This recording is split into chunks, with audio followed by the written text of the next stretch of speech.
हाय, मैं रमन आपका वेलकम करती हूँ आपके अपने चैनल नॉलेज मार्केट में। तो आज हम बात करने वाले हैं स्पेन के बारे में, स्पेन के वर्क वीज़ा के बारे में। कोविड के बाद कुछ बहुत सारी अपडेट्स आई है, कुछ चेंजेस आए हैं। पहले जो वर्क वीज़ा था, दोबारा जो वर्क वीज़ा था, उसमें कुछ चेंजेस आए हैं, कुछ बैड न्यूज़ हैं, कुछ गुड न्यूज़ हैं। तो इनके बारे में आज हम इस वीडियो में डिस्कस करेंगे। अपनी वीडियो स्टार्ट करते हैं। वीडियो को स्टार्ट करने से पहले जिन्होंने मेरे चैनल को अभी तक सब्सक्राइब नहीं किया, मेरे चैनल को सब्सक्राइब कर दीजिए। और अगर वीडियो अच्छी लगे तो उसे लाइक शेयर कमेंट करना ना भूलें। तो हम लोग आज सबसे पहले तो जॉब के बारे में बात करेंगे कि कौन कौन सी जॉब्स अवेलेबल है। वैसे तो हर कैटेगरी में जॉब अवेलेबल है, चाहे आप इंजीनियर में चले जाएं, चाहे आप टेक्निकल डिपार्टमेंट में जाते हैं, कंस्ट्रक्शन में जाते हैं, या एग्रीकल्चर फार्म वर्कर्स की जॉब में जाते हैं। हर तरीके की जॉब अभी वहाँ पे अवेलेबल है सारी कैटेगरी में। बट जो दो सेक्टर्स हैं जिनमें सबसे ज़्यादा जॉब अवेलेबल है, आज हम उन दो सेक्टर के बारे में बात करेंगे। जो सबसे पहला सेक्टर है वो एग्रीकल्चर है, यानी कि फार्म वर्कर्स। और जो दूसरा सेक्टर है जिसमें सबसे ज़्यादा जॉब अवेलेबल है वो है टूरिज्म सेक्टर।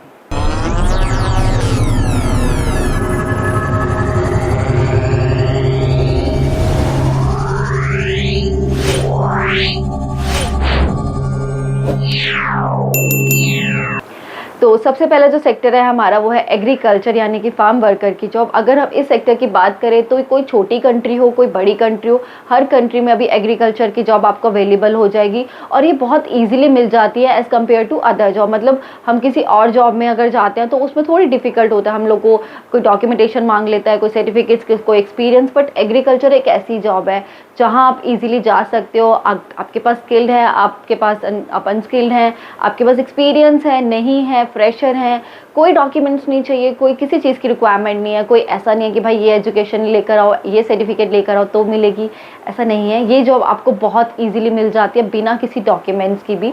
और हाँ, सैलरी की अगर हम बात करें तो इसकी सैलरी भी बहुत अच्छी होती है। वो तो आप सबको ही पता है कि अगर आप एक्सपीरियंस है तो आपकी थोड़ी मतलब अच्छी सैलरी हो सकती है। अगर आप बिल्कुल फ्रेशर है तो थोड़ी कम होती है, बट इसकी सैलरी इसकी भी बहुत अच्छी होती है। तो दूसरा सेक्टर आपको, जैसे कि मैंने बताया, वो टूरिज्म सेक्टर है। और टूरिज्म सेक्टर आपको पता ही है, अगर स्पेन है, एक अच्छी कंट्री है, घूमने वाली कंट्री है, तो ऑब्वियस है कि यहाँ पे टूरिज्म भी बहुत होगा और इसकी उतनी ही सारी जॉब्स होंगी। जैसे होटल में हो गया, होटल आपका बार टेंडर की हो गया, रेस्टोरेंट्स में हो गया, शेफ़ की हो गया। आप अच्छे शेफ़ हैं, इंडियन शेफ़ है, इटालियन है, कॉन्टिनेंटल, मतलब कैसे भी आप शेफ़ हैं, अच्छा खाना बनाते हैं, थोड़ा बहुत एक्सपीरियंस लेकर जाना पड़ता है इस वाली जॉब के लिए।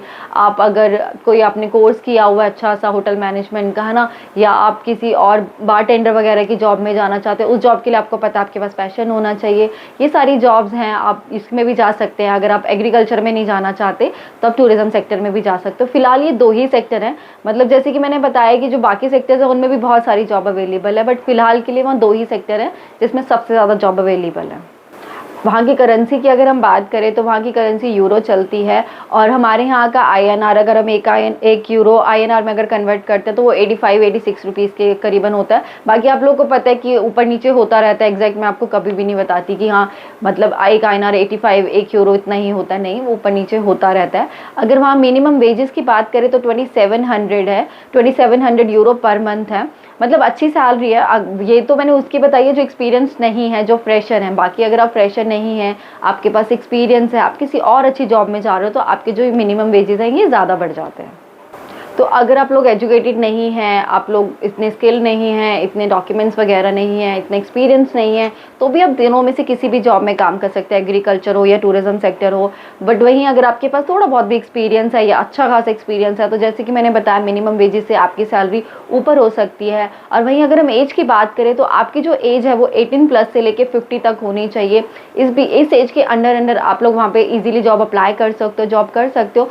50 के बाद वहाँ पे जॉब करना अलाउ नहीं है आपको, ना आप अप्लाई कर सकते हो, ना ही आपको वहाँ पे कोई जॉब रखेगा। इसलिए अगर आपको जॉब अप्लाई करनी है, आप काम करना चाहते हो, तो 50 एज से आप पहले ही अपना वहाँ पे अप्लाई कर सकते हैं। तो दोनों में से आप किसी भी जॉब में जाते हो, सबसे पहले आपके पास CV और एक कवर लेटर होना चाहिए। अब आप सोचोगे एक फ्रेशर हैं तो उसके CV में क्या होगा, तो आप वहाँ लिखिए कि आप फ्रेशर हैं। बाकी डिटेल्स तो आपको बेसिक डिटेल तो डालनी पड़ेगी ना, आपका नाम, नंबर, एड्रेस, ये सारी चीज़ें, आपकी ईमेल ID। और सबसे मेन चीज़ आपको जो ध्यान रखनी है ना, जब भी आप अपना CV, कवर लेटर, ये सब चीज़ें बनाते हैं, उस पर जो आपकी मेल ID होती है ना, आप वो ही मेंशन करें जो उस टाइम में चल रही होगी। ऐसा नहीं है कि कोई मेल ID आपकी पुरानी है, आपने डाल दिया, आपको नहीं पता वो उसका पासवर्ड क्या है, वो चल रही है, या आपने किसी रिलेटिव या किसी दोस्त की डाल दी, ऐसा नहीं है। आपको अपने सीवी पे वो ही मेल आईडी डालनी है जो कि चल रही है, क्योंकि ऐसा नहीं कहूँगी कि फॉरेन कंट्रीज़ में, बल्कि इंडिया आपकी कोई भी होम कंट्री है, आज की डेट में अगर कोई भी आपको जॉब देता है, आपसे कुछ भी बात करनी होती है, तो वो एक प्रोफेशनल की तरह मतलब करता है कि ऑफिशियली क्या होता है कि मेल करते हैं, कोई भी आपको कांटेक्ट नहीं करेगा आपके नंबर पे, सबसे पहले आपको मेल ही भेजी जाएगी। तो इसीलिए आप लोगों को मेल आईडी वो ही अपने सीवी पे मेंशन करनी है जो आपकी उस टाइम में वर्किंग होगी, चल रही होगी, ऐसा नहीं है कि वो बंद हो।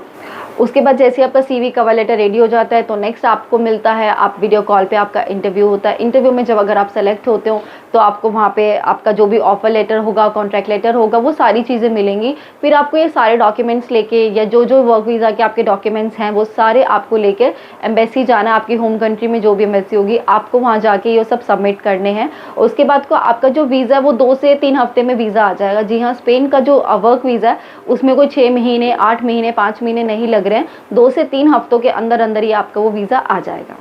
और रही बात वर्क वीज़ा के लिए जॉब ढूंढने के लिए, तो जॉब ढूंढने के लिए बहुत सारी साइट्स हैं, आप लोग को पता ही होगा। आप उन साइट्स पे जाइए, उन साइट्स पे नहीं जाना तो स्पेन की अपनी जो वेबसाइट है आप उस वेबसाइट पे जाइए, वहाँ से जॉब ढूंढिए। उसके बाद जैसी जॉब मिलती है आप अपना वर्क वीज़ा अप्लाई कर सकते हो, या वो जो भी एम्प्लॉयर आपको हायर कर रहा है वो आपका वर्क वीज़ा अप्लाई कर सकता है। तो बस ये थी मेरी छोटी सी वीडियो जिसमें मैंने 2 सेक्टर्स की जॉब के बारे में आपको बताया कि बहुत ज़्यादा जो ज़रूरी है इस टाइम पे, मतलब बहुत सारी जॉब अवेलेबल है उस वाले सेक्टर में।